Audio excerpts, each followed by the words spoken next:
వారితో పాటు ఈరోజు విచ్చేసిన మా తమ్ముళ్ళు సాయిలు గారు, ఇంకా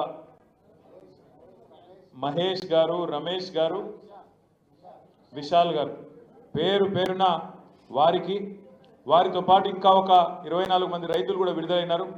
వారికి కూడా సంగారెడ్డిలో అదేవిధంగా వాళ్ళకు కూడా బెయిల్ వచ్చింది. పరిగిలో కొంతమంది ఉన్నారు. వారికి వారి కుటుంబ సభ్యులందరికీ ఇవాళ నేను విజ్ఞప్తి చేసేది ఒకటే.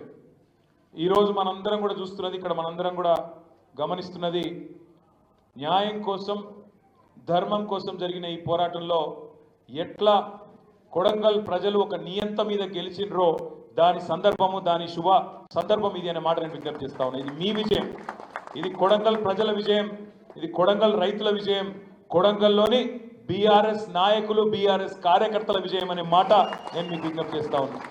ఇవాళ టెక్నికల్గా సాంకేతికంగా రేవంత్ రెడ్డి కొడంగల్ ఎమ్మెల్యే కావచ్చు, రాష్ట్రానికి ముఖ్యమంత్రి కూడా కావచ్చు, కానీ ఒకటి మాత్రం వాస్తవం, ఇవాళ కొడంగల్లోని ఏ ఊరిలో రేవంత్ రెడ్డి గారు సెక్యూరిటీ లేకుండా తిరిగే పరిస్థితి లేదు అనే మాట కూడా 100% వాస్తవం. ఇది ఇంకొకటి రాసి పెట్టుకోండి, వచ్చే అసెంబ్లీ ఎలక్షన్ ఎప్పుడు వచ్చినా ఇవాళ చెప్తున్నా రాసి పెట్టుకోండి, రేవంత్ రెడ్డి కొడంగల్ నుంచి మాత్రం పోటీ చెయ్యడు. ఇప్పటికే ఆయనకు లోపల దడ పట్టుకున్నది, ఇక సచ్చినా మీ కాడికి రాడు. ఇంకోటి ఏదైనా చూసుకొని ఎక్కడన్నా అవతల పడే ప్రయత్నం చేస్తాడు తప్ప మీ కాడికి మాత్రం మళ్ళీ రాడు.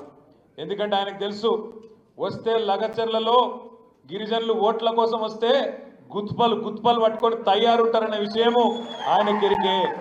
హకీంపేట తాండా కానీ ఆ పక్కన ఉండే మిగతా తాండాలు కానీ గిరిజన ఆడబిడ్డలు రెడీగా ఉన్నారు.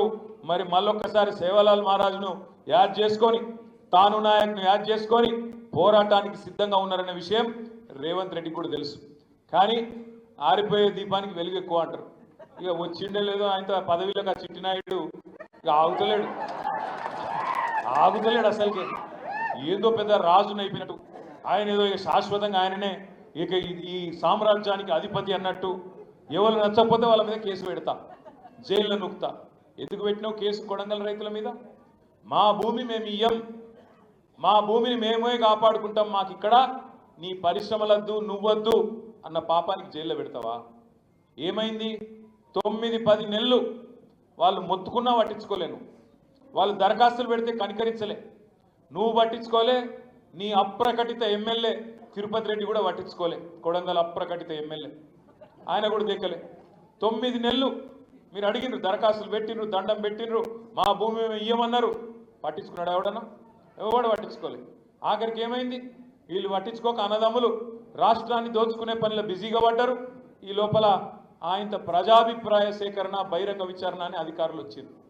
మీరు చేసిన వెధవ పనికి, రేవంత్ రెడ్డి చేసిన వెధవ పనికి, తిరుపతి రెడ్డి చేసిన దగుల్బాజీ పనికి అక్కడ అధికారులు నిరసన వ్యక్తమైంది.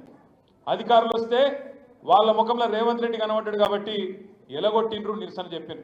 అదే రేవంత్ రెడ్డి వస్తే మాత్రం ఈ చింతపండు అవుతుండే, ఖచ్చితంగా తన్ని ఎలగొడదు. ఇది వాస్తవం.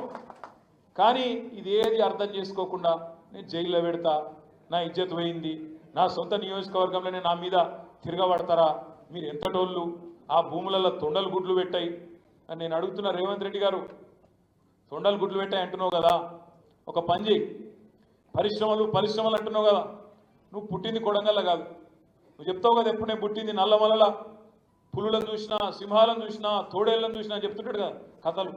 నాకు తెలిసి జూ పార్క్ కూడా పోలేదు, జూ పార్క్లో కూడా చూడలేదు.